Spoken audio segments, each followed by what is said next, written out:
Tinokuchingamidzai kuchechi yeChrist Embassy Yepamhepo yatinoita muChishona. Iko zvino hapachina chikonzero chokupedza svondo rose usina kupinda chechi, nokuti painopindwa unenge usipo, kuda wakanga uri kubasa pakaenda vamwe kuchechi, kuda wakanga uri parwendo, kuda chechi yeChrist Embassy haisati yakuwanikwa kwaunogara, kana kuti unofarira hako kudzidza shoko raMwari neChishona. Ino ndiyo yave chechi yako. Chipinda tinamati.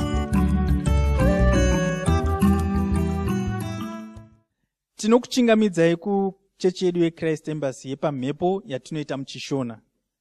Tinoimba makauya nesvondo rakanaka uye Mwari wari kuropafadzai. Nhasi uno tinoda kunamata. Tichinamata kazhinji tinoda kutenda Mwari nemwedzi wapfuura, mwedzi uri kupera nezuva ranhasi, mwedzi watanga tichinamata. Uye hazvisi kungopera zuva ranhasi. Takadzidziswa kunamata. Ndo zvinhu zvatinofanira kugara tichiita tichinamata nguva dzese. Saka toda kutenda Mwari nemwedzi wapfuura. Mwedzi watiri kupedza nhasi, mwedzi watakawana minana yakasiyana siyana, mwedzi watakawana kukura nekukunda mukati meupenyu hwedu. Toda kutenda Mwari nemwedzi iwoyo. Ngatinamatei. Baba, tinokutendai nemwedzi wamakatipa kuti tichinamata.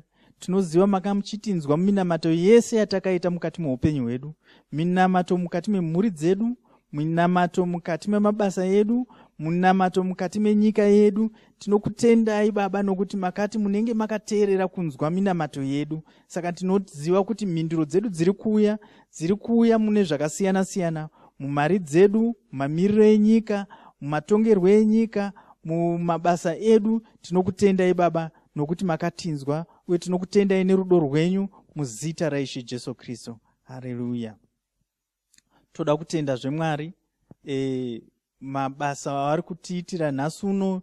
Mufudzi Chris Oya Kilome vanenge vachitipa kuti mwedzi watiri kupinda uyu unonzi mwedzi wechi, uye Mwari wakatigadzirira chii mwedzi watiri kupinda iwoyo. Haleluya. Saka izuva guru muchechi yedu yeChrist Embassy. Toda kuti tinamate, tizarure mwoyo yedu kuti nhasi uno patinenge tichitaurirwa tinenge zvipinde mukati memwoyo yedu tinzwe. Haleluya. Ngatinamatei. Baba, tinokutendai, tinozarura mwoyo yedu nazuva ranhasi kuti patinonzwa zvamakatigadzirira mwoyo yedu igone kugamuchira, igone kunzwisisa, uye tigone kuenderera mberi nezvamunenge mati tive tinoita. Muzita raIshe Jesu Kristu tinokutendai kuti vanhu vese vagone kunzwisisa zvamunenge muchitaura, vagone kunzwisisa shoko renyu, uye vava vanoropafadzwa, vachikudzwa, vachienda mberi. Muzita raIshe Jesu Kristu tinokutendai Baba nokutiropafadza. Muzita raIshe Jesu Kristu toda kutenda Mwari zvakare neshoko ratiri kupiwa nhasi, shoko rinopa upenyu uye shoko rinotisimudzira. Toda kuti patinenge tiri kupiwa shoko apa, mweya yedu iwe inomandudzwa, mweya yedu igamuchire, tienderere mberi. Muzita raIshe Jesu Kristu tinokutendai Baba. Tinozarura mwoyo yedu patiri kunzwa shoko renyu, tinozarura mwoyo yedu apo patinenge tichinzwa shoko renyu richiparidzwa kwatiri,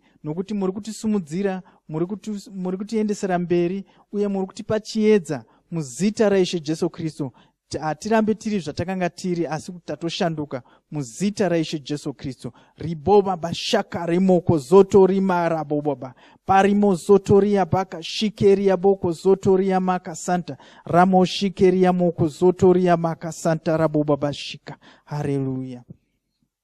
Kubva pari zvino tichanzwa kuerengwa kwechidzidzo cherhapsodi chezuva ranhasi, tozobvapo topinda tobatana pamwe chete patinenge tichirumbidza Mwari nekuvaimbira, uye tichanzwa kushoko ranhasi muzita raIshe Jesu Kristu. Haleluya. Nhasi svondo 2 chikunguru, chidzidzo chedu cherhapsodi tinopiwa naPastor Chris. Musoro weshoko unoti zvipikirwa zvaMwari zvakazadziswa muna Kristu. 2 vaKorinte 1:20 inoti, nokuti zvipikirwa zvaMwari kunyange zviri zvizhinji sei, maari ndi hongo, naizvozvo naiyewo ndi amen, kuti Mwari akudzwe nesu. Mwari vane zvavakativimbisa, asi vakatoita zvinhu izvi. Vakazviita pavakatuma Kristu Jesu. Hapachina chavasati vatiitira. Ichi ndicho chokwadi. Saka iwe usataura uchiti, ini ndiri kuvimba kuti Mwari vachandiitira ichi neichi, ndiri kumirira kuti vaite zvavakavimbisa. Chirega kuramba uchingotarisira. Shandisa rutendo rwako. Tarisiro yako inofanira kushanduka. Inofanira kuva rutendo. Izvi zvinoitika kana uchinge wati, ini ndava nezvinhu zvose zvandinofanira kuwana. Mwari vakambotaura vachiti, ini ndichakurangarirai, ndichakuberekesai nokukuwanzai. Ndichasimbisa sungano yangu nemi. Vakanga vari kutaura kuvana vaIsraeri. Tinoverenga mashoko aya muna Revhitiko 26:9. Saka iwe haufaniri kunamata uchiti, nhai Mwari, makati muchaita kuti ndibudirire pane zvose zvandinoita. Chiitai kuti ndibudirire. Ndimi makandivimbisa kudaro. Unenge uri kuratidza kuti hauna rutendo. Muna Kristu Jesu zvipikirwa zvose ndihongu naameni. Izvi ndizvo zvinotaurwa neBhaibheri. Mwari vakambovimbisa kuropafadza vana vaIsraeri. Izvi ndizvo zvatinoona muTestamende yekare. Asi vaIsraeri vakanga vakafanira kutevera murayiro waMwari, ndiko kuti vawane maropafadzo aya. Izvi ndizvo zvatinoratidzwa muna Deuteronomy 28:2. Asi izvi hazvisizvo zvatinotarisirwa pachisikwa chitsva. Isu tisu chisikwa chitsva. Kristu ndivo vakaita kuti tivepo. Takavapo nokuti Kristu vakazvipira. Tiripo nokuti Kristu vakatevera murayiro. Ndicho chikonzero tichinzi vana vanoteerera. Izvi ndizvo zvatinoverenga muna 1 Petro 1:14. Pauro anotaurawo pamusoro penyaya iyi. Tinoverenga mashoko ake muna vaRoma 6:17. Akati, asi Mwari ngavavongwe, nokuti imi maiva varanda vezvivi, mukazoteerera nomoyo rudzi urwu rwedzidziso yamakaiswa kwairi. Isu tiri varidzi vepfuma yaMwari. Pfuma iyi iri muzita redu naKristu pamwe cheto. Ndicho chikonzero takapiwa maropafadzo. Maropafadzo aya ari muna Kristu. Hatifaniri kutanga tateerera kuti tiapiwe. Hatifaniri kunamata kuti Mwari vatipe maropafadzo aya. Takatoapiwa nechakare. Saka iwe rarama upenyu hwawakapiwa. Rarama semunhu ane pfuma. Ndiwe unofanira kuratidza nyika kuti shoko raMwari ichokwadi. Saka usataura uchiti, Ishe, makavimbisa kuti muchandibudiririsa. Makavimbisa futi muchandiita munhu mukuru. Kwete, taura uchiti, Ishe, ndinokutendai. Makaita kuti ndibudirire muupenyu. Munoita kuti ndiite zvinhu zvinobudirira. Makandiita munhu mukuru, ndiri kuwedzera, ndiri kutekeshera. Kuda ungaona chinhu chakavimbiswa naMwari, chinhu ichi chinogona kunge chiri mushoko raMwari. Unofanira kudavira kwachiri. Davira uchiti, Mwari ngavakudzwe.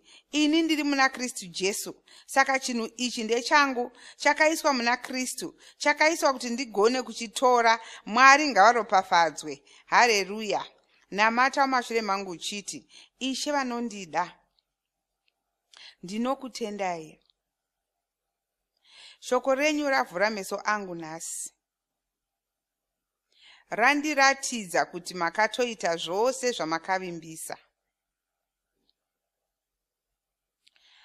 Makazviita pamakatuma Kristu.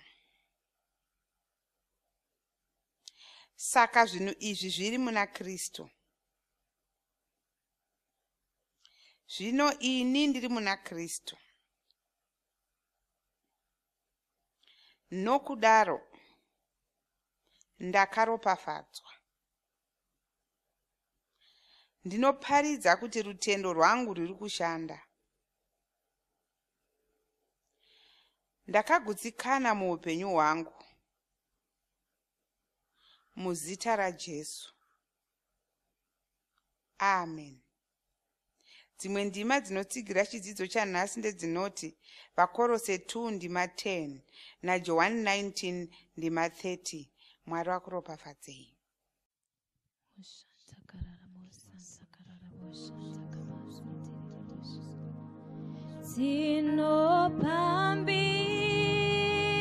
tinopambiri yose sonamata Mwari makafanira kunamatwa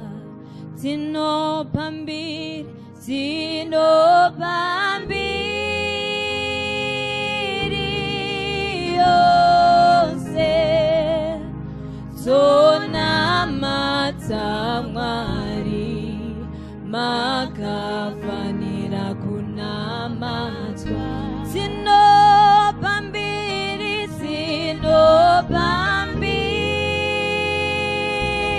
tinopambiri yose sonamata Mwari makafanira kuna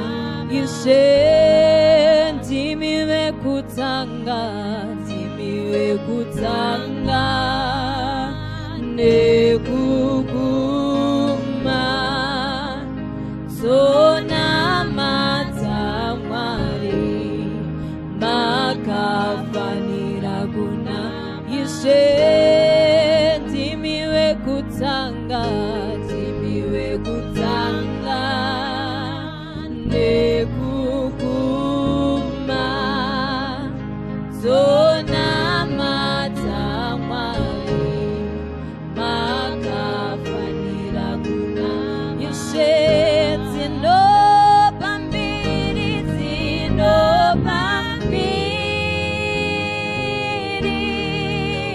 yose sonamata Mwari makafanira kuna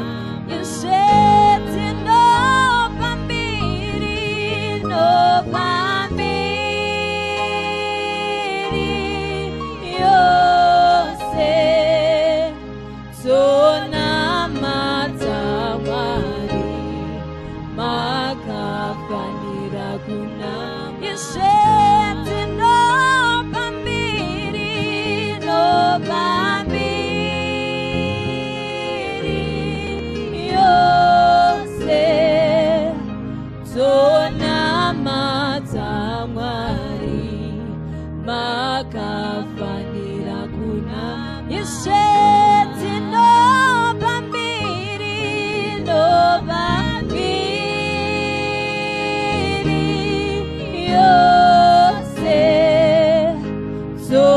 sonamata Mwari makafanira kuna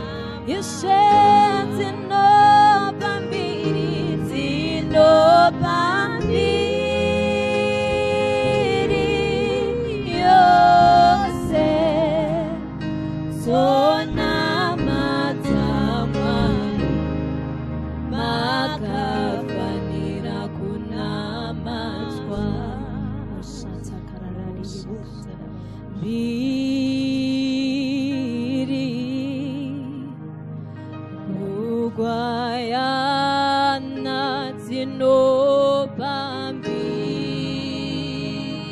tinopambiri Ugwayana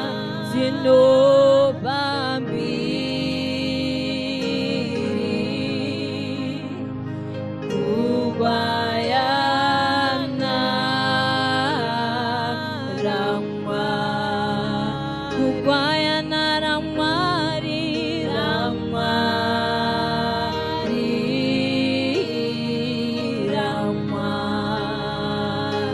Ugwayana ramwari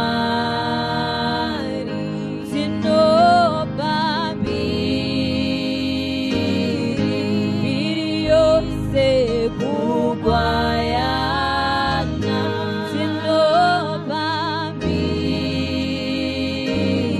tinopambiri yose Ugwayana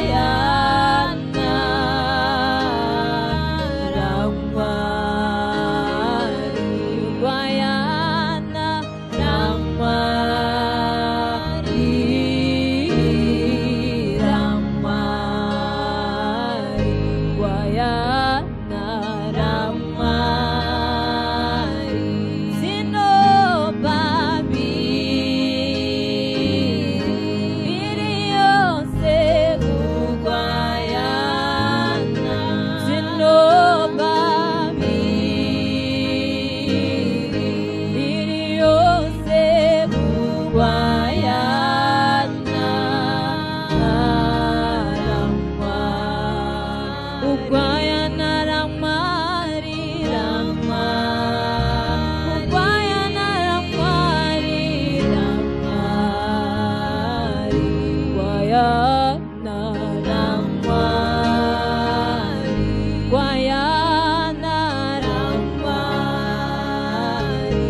Haleluya. Tinokuchingamidzai zvekare kumunamato wedu watinoita weChrist Embassy watinoita paMhepo muchishona. Ndinofara kusangana nemi svondo rimwe nerimwe sezvizvi, ndichiziva kuti chimwe chinhu chiri kuitika mukati muupenyu hwenyu. Izvozvo ndizvo zvinhu zvandinoziva izvozvo. Shoko raMwari harishayiwi simba, haridzokeri kuna Mwari risina zvaraita mukati muupenyu hwedu. Haleluya. Asi kuda ungati ini handisi kuona ndichifamba sei, handisi kuona ndichikura sei. Pane pauri kuposa iwe, dambudziko riri kwauri harisiri kushoko raMwari. Shoko raMwari takatoudzwa zvariri. Kwanzi shoko raMwari, hakuna shoko raMwari chashaya simba. Uye Isaya 55 inotitaurira kuti kwanzi shoko raMwari harigoni kudzokera kuna Mwari risina kuita zvaratumwa kuzoita. Kana rakatumwa kuzokuporesa, rinokusiya wapora. Kana rakatumwa kuzokufumisa, rinokusiya wafuma. Kana rakatumwa kuzokupa mufaro, rinokusiya uchinyemwerera. Ukaona shoko romufaro rauya kwauri, ukaramba wakasuruvara, ndiwe wariramba, ndiwe waregera kurigamuchira. Uda ungabvunza uchiti zvino ndorigamuchira sei? Aiwa, hazvinetsi, ita zvarinotaura. Tinogara tichitaura panapa tichikuudzai kuti ita zvakati, ita zvakati, ita saizvozvo. Kana tikati ramba kurwara, ramba kusuruvara, ramba kuita zvose, ramba zvinhu izvozvo. Ramba uchingozviramba usingazvigamuchiri, uchiziva kuti ini handigamuchiri zvinhu izvi. Unozoona kushanda kwazvo, ndo zvinoita shoko raMwari. Bhaibheri rinotitaurira pamusoro paMaria mai vaJesu. Kwanzi vakatumirwa Gabrieri, ngirozi Gabrieri. Gabrieri akazomutaurira pamusoro pekuti anga achazobata pamuviri pasina murume agoita mwana agomutumidza kuti Jesu. Maria anga akasununguka kuramba kuti inini handizvitendi izvozvo. Anga akasununguka kuti aite izvozvozvo. Dena akaramba. Mwari havamanikidzi munhu sokusakumanikidza kwavanongoita nhasi. Havamanikidzi munhu, havaizomanikidza Maria kuti kana Jesu vanotozvarwa newe chete, Jesu vanotozvarwa newe chete. Aiwa, vaitozonotsvaka mumwe kuti Jesu azvarwe ikoko. Asi Maria unonzi wakati ngazviitike kwandiri sokutaura kwenyu, ngazviitike kumurandakadzi wenyu sokutaura kwenyu. Haleluya. Saka ndo zvaunofana kuita. Ana wakabvunza hake mubvunzo akati zvinoitika sei kuti ndiite mwana ndisina murume? Akaudzwa kunzi mweya mutsvene ndo nyanzvi pakuita mashiripiti akaita saiwayo. Saka usazvinetsa, mweya mutsvene vachaona zvokuita. Kanzi alright, zvakanaka. Saka itai henyu zvamataura izvozvo. Inini ndagamuchira, ndinozvibvumira. Ndizvozvo nenzira iyoyo wakaregera chibereko chake chichishandiswa namweya mutsvene, Jesu nokubva wozvarwa. Ndo zvaunoitawo iwewe. Kana takuudza kuti shoko raMwari rinokuporesa ritaure, inda unoritaura uchitarisira kuti uchapora. Haleluya. Kana tanamata tichitaura kuporeswa, gamuchira uti saka ndapora nokuti ndanyengetererwa, ndanamatirwa kuti ndipore. Ndo kushanda kunoita shoko raMwari mukati muupenyu hwako. Haleluya. Ndona kuti ndingotarira pane chimwe chinhu chandinoda kusimbisa pazuva ranhasi. Zuva ranhasi ndo zuva riya ratinosangana nemutungamiri wedu mufudzi Kristo yakilome, vatoda kutenda zvikuru nokuda kuti pamukana iwoyo kusangana tichinamata saizvozvi. Ndo zuva ratiri kusangana nawo zvekare vachitiudza pamusoro pechiprofita chemwedzi wachikunguru. Tatanga mwedzi wachikunguru, ndoti makorokoto makabuda mumwedzi wachikumi. Tapinda mumwedzi wachikunguru, nguva iri kufamba. Saka tine chimwe chiprofita chatiri kuudzwa musvondo rinouya iri tinenge chikutsanangurirai chiprofita ichocho kuti muchinzwisise, mugone famba pamwe chete navamwe muchifamba muchiprofita ichocho. Haleluya. Asi zvandoda kuti ndikuverengerei kuna 2 vakorinde 13 ndima 5. ndo ndima ndoda kuti titungamirire pamashoko andoda kugovana nemi. Kwanzi, zvidzei imi mumene muone kana muri pakutenda. Haleluya. Zvidzei imi mumene muone kana muri pakutenda. Kureva kuti zviongororei, gara pasi uchizvibvunza kuti ini ndiri pakutendawo here. Kuna vamwe vanongorarama havafungi nezvokuti chiKristu chichimavari here, kana kuti vatobuda havo muvhesi, vatobuda havo mugwara. Havazvibvunzi izvozvo, vanongorarama vachingoinda chavanongozogona kuita kugunun'una kana vaona sokuti vane zvavasina kuitirwa naMwari. Asi ndima inotaura, kwai zvidzei imi mumene. Haufaniri kumirira kuudzwa nomumwe munhu kuti watsauka. Hongu mumwe anogona kuudza kuti watsauka, asi haufaniri kumirira izvozvo. Iwe pachako, inzwai zvainotaura ndima iyi. Kwai zvidzei imi mumene muone kana muri mukutenda. Muzvinzverei imi mumene. Hamuzivi here imi mumene kuti Jesu Kristu uri mukati menyu, kana zvimwe mava vakarashwa henyu. Haleluya. Hamuzvizivi here imi pachenyu. Haugoni kuzviona mafambiro ako here. Munhu anogona kunyatsoona upenyu hwake ndiye mwene wawo. Isu vamwe tinongoona zvauri kutiratidza, zvausingadi kuti tione hatizvioni. Asi iwe ndiwe unoziva wega. Pawakareva nhema unopaziva. Pawakarega kuenda kuchechi pasina chikonzero chokusaenda kuchechi ndiwe unopaziva. Pawanga wakutiudza isusu wakanga wakutipa chikonzero, tikagutsikana nechikonzero chawakatipa, asi iwe unoziva pachako kuti chikonzero chandavapa ichi ndechokuvavhara, hachisi chechokwadi. Haleluya. Pawakaregera kunamata, ukatiudza kuti ndanamata navamwe, iwe usina, wakangovata mujira mako, unopaziva. Isu tinongofunga kuti wakanamata, asi iwe unopaziva. Saka kwanzi zvidzei imi mumene. Haleluya. Asi ndoda kutora shoko iri kuti rifambirane nezvatiri kutarisira nhasi. Haleluya. Saka tati semuKristu unofanira kugara uchitsvaka kuziva kuti uri kukura here muchiKristu chako. Ndo basa raunofanira kuzvipa somuKristu. Gara uchizvibvunza, uchiongorora kuti uri kukura here. Usangogara uchifunga kuti uri kukura. Ngoti handiri kukura zvauri kukura. Wawonei chakutuma kuti ufunge kuti uri kukura? Wadii kugara pasi unyatsoona zvinhu zviri kuitika mupenyu hwako, ugoona kuti zvinhu zviri kuitika izvi zvinofambirana nokukura pachiKristu here, kana ndo zvinoreva kudzokera shure izvi. Ndo zvaunofanira kuita. Asi ndoda kutaridzai zvimwe zvamunogona kuita kana muchida kuona kuti muri kukura here. Shoko rechiprofita ratinogara richipuwa nderimwe rinotiratidza kukura kwedu pachiKristu. Saka mwedzi umwe nomumwe, gore rimwe nerimwe, patinenge tichipuwa shoko rechiprofita, shoko iri rinotiratidza kuti tiri kukura here. Nokuti shoko rechiprofita rinouya riine basa rarinotipa kuti tiite. Haleluya. Rinouya riine basa rarinotipa. Somuenzaniso, takabuda mumwedzi wekunamata. Saka iwe chizvibvunza kuti wakanamata zvakadii mumwedzi uyoyo. Zvibvunze izvozvo. Davidzo kumubvunzo iwoyo inokuudza yoga kuti uri kukura here kana kuti hausi kukura. Wanga uri mwedzi wokunamata, wanga usiri mwedzi wakangofanana nemwe mwedzi yese yese, wakanamatawo here? Pane musiyano here pakati pekunamata kwawakaita mumwedzi uyu nekunamata kwawagara uchisiita? Unogonawo here kutaura kuti ini mwedzi uyu ndakanamata zvechokwadi? Unogonawo here kutaura uchidaro? Tine minamato yataiita nemutungamiriri wedu mufudzi Chris Oyakilome, vaititumira zuva rimwe nerimwe. Wakaitawo here minamato iyoyi? Wakanamatawo here kana kuti waingobatikana? Wanga wakangobatikana mwedzi wose, zuva rimwe nerimwe uringobatikana, zuva rimwe nerimwe uringobatikana. Haleluya. Zvibvunze kudaro. Kana wakaita zvakarayirwa nechiprofita, zvinoreva kuti iwe watofamba mitunhu parutendo rwako. Zvinoreva kuti uri kutokura. Hauchatofanira kuudzwa nomumwe munhu kuti uri kukura, waakutoziva. Kana wakabatana nesu, wakanamata, pose patainamata, chitozviziva, dakutokuzivisa wanga uri kukura, watova pane chimwe chinhano chapamusoro. Shoko rechiprofita ratokuratidza kukura kwako. Haleluya.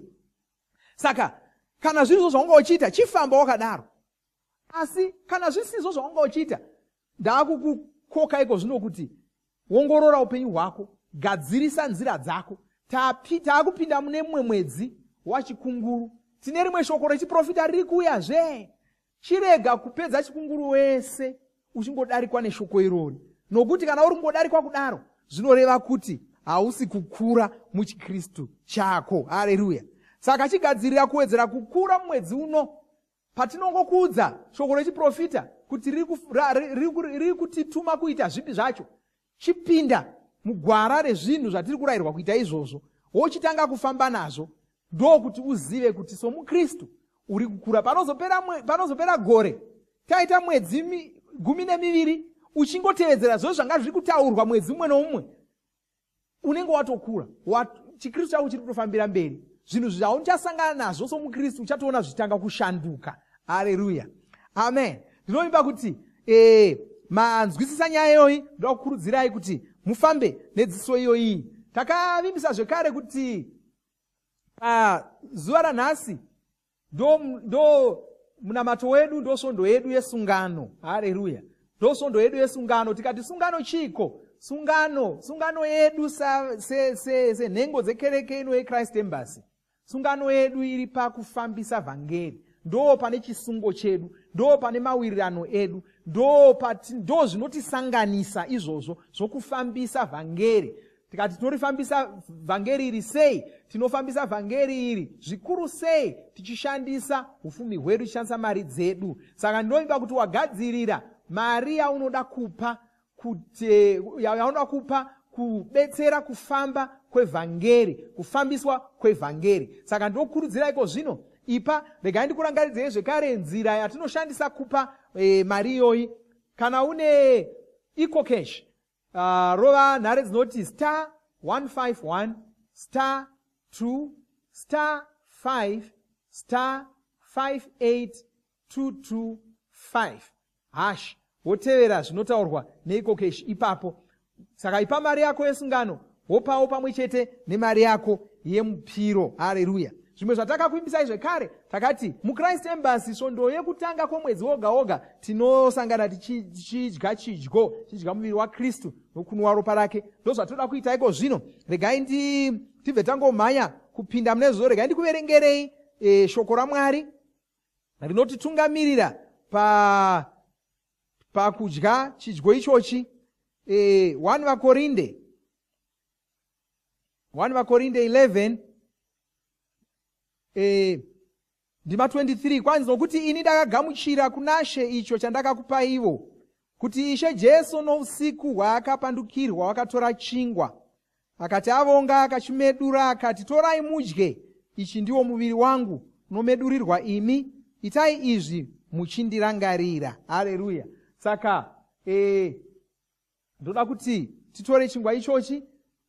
Ndinovimba kuti manga makagadzirira chingwa chenyu, titore chingwa ichochi tinamate tigochimedura pamwe chete. Mufudzi Kristu akatitaurira kuti nyaya yacho iri pakumedurwa kwechingwa. Saka kumedurwa kwechingwa ichi ndo pane simba racho rese irore. Saka regai tinamateko zvino, ngatichengeterei. Baba, tinokutendai nezita raJesu Kristu. She Jesu, tinokutendai nokuda kwomuviri wenyu wakamedurirwa isu. Tinokutendai nokuda kwezvamakatitira pamuchinjikwa, nokuda kwoutano hwamakatigadzirira pakumedurwa kwakaitwa muviri wenyu. Tinotora chingwa ichiko zvino, tichirangarira rufu rwenyu, tichirangarira kumedurwa kwakaitwa muviri wenyu, tichirangarira utano hwakanaka hwamakatigadzirira musi uyu, tichirangarira ruponeso rwamakatigadzirira musi uyu. Nezita raJesu Kristu tichiparidza rufu rwenyu, tichifara nokuda kwaizvozvo. Iko zvino tava vadyi venhaka yaMwari, vadyi vepfuma yaMwari nokuda kwerufu irworwu. Tinokutendai Ishe Jesu Kristu. Amen. Haleluya. Saka torai chingwa ichochi mobva madya, momedura mobva madya. Haleluya. Amen.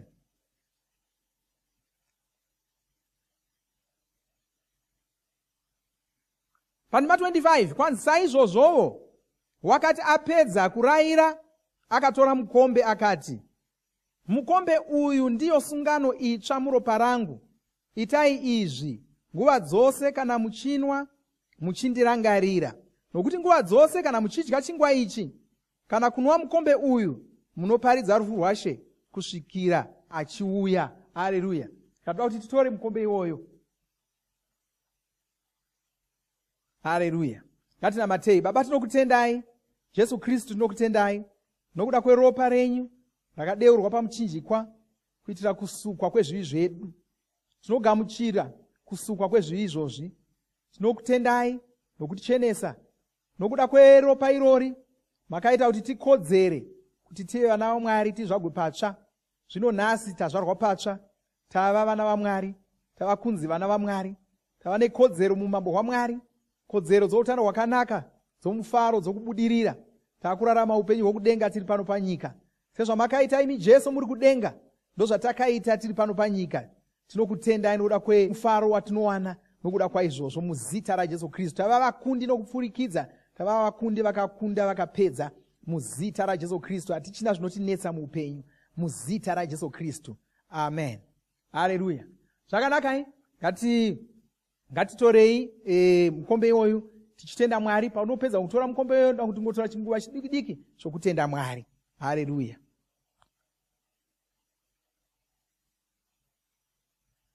Haleluya. Ngatingotendai Mwari. Baba, tinokutendai, tinopa mbiri kwamuri, tinopa kudzo kuzita renyu, tinokunamatai, tinokutendai nokuda kwomukana iwoyu wokumedura chingwa tichidya nokunwa ropa renyu. Tinokutendai nokuti nenzira iyoyi tinobatana pamwe chete nemi murufu rwenyu muzita raJesu Kristu. Amen. Haleluya.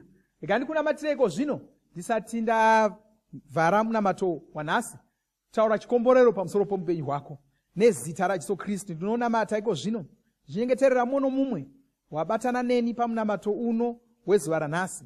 Ndinotaura chiropafadzo nechikomborero pamusoro peupenyu hwake, pamusoro pemhuri yake muzita raJesu Kristu.